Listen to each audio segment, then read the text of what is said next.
القادر صاحب مرحوم بہت بڑے محقق گزرے ہیں، لاہور میں فوت ہوئے.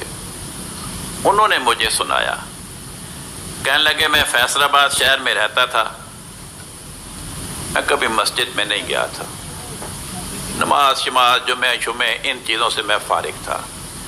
تو میرے والد صاحب نے حضرت قاضی محمد نذیر صاحب لیل پوری مرحوم جو جماعت کے امیر تھے، ان سے ذکر کیا کہ قاضی صاحب میرا بیٹا کبھی نماز میں نہیں آیا، کبھی جمعے میں نہیں آیا. انہوں نے کہا ٹھیک ہے، میں اس کا علاج کرتا ہوں.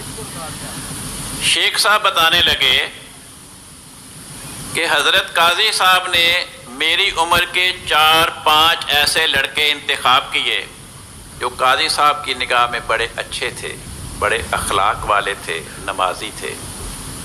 ان کو بلایا اور انہیں کہا، میرا نام بتایا کہ شیخ صاحب کو فلاں بیٹا عبد القادر اس کا نام ہے، یہ اس کی عمر ہے، فلاں محلے میں ان کا گھر ہے، اس لڑکے کے ساتھ دوستی لگاؤ اور طریقہ سمجھایا کہ اس کو آہستہ آہستہ مسجد میں لانے کی کوشش کرو.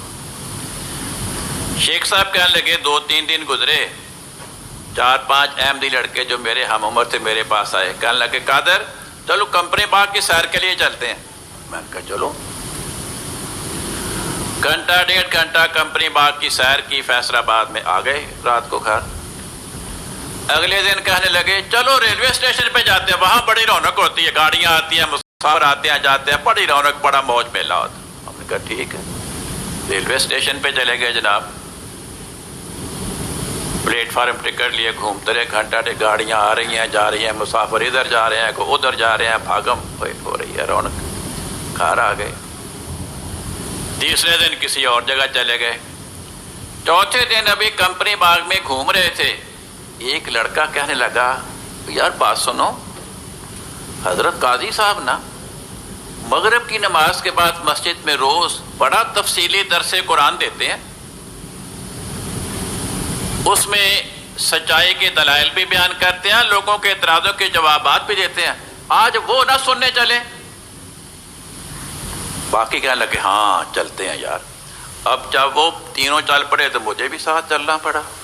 پھنس گیا، دوستی تو لگ چکی تھی، دوستوں کی بات کا تو انکار کرنا مشکل ہوتا ہے. کہنے لگے کیا درس سنا، بڑا مزہ آیا. اگلے 3-4 دن میرے وہ دوست پھر مجھے گھماتے رہے، چلو گھنٹہ گھر دیکھنے چلیں، فلانا بازار دیکھنے چلیں، کمپنی باغ کی سیر کریں. 3-4 دن گزر گئے. پھر ایک دوست کہنے لگا یار وہ اس دن درس میں گئے تھے، بڑا مزہ آیا، آج میرا خیال ہے پھر چلتے ہیں. سب نے کہا کہ ہاں چلتے ہیں. پھر چلے گئے.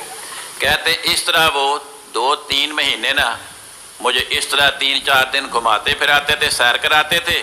پھر کوئی نہ کوئی بیچ میں بولتا کہ یار آج درس سنتے ہیں. تو پھر درس سننے کا بھی مجھے آہستہ آہستہ چسکا پڑا. پھر اتنا چسکا پڑا کہ میں نے وہ سیرے ویرے، کمپنی باغ، گھنٹہ گھر، ریلوے اسٹیشن، یہ وہ سب چیزیں چھوڑ دیں اور روزانہ پھر میں نے قاضی صاحب کا درس قرآن سننا شروع کر دیا. اس کے نتیجے میں نمازوں کی عادت پڑی، جمعے کی عادت پڑی، دینداری پیدا ہوئی، جماعت کی کتابیں پڑھنے کا شوق پیدا ہوا. اور ایک پھر وہ ٹائم آیا کہ جماعت کے سب سے بڑے محقق کے طور پہ ان کا نام لیا جاتا تھا. تو بھائی تربیت کا ایک یہ بھی انداز ہے، جن کو ہمدردی ہو وہ ان سے محبت سے، پیار سے دوستی لگائیں، ان کے مزاج کی باتیں کریں اور پھر ان کو آہستہ آہستہ کھینچ کے اس طرف لائیں. لیکن ہم عام طور پہ تربیت، ہوئے نماز نہیں پڑھتا، تو کیسا احمدی ہوئے، چل نماز پڑھ. وہ کہتا نہیں پڑھتا ہوئے.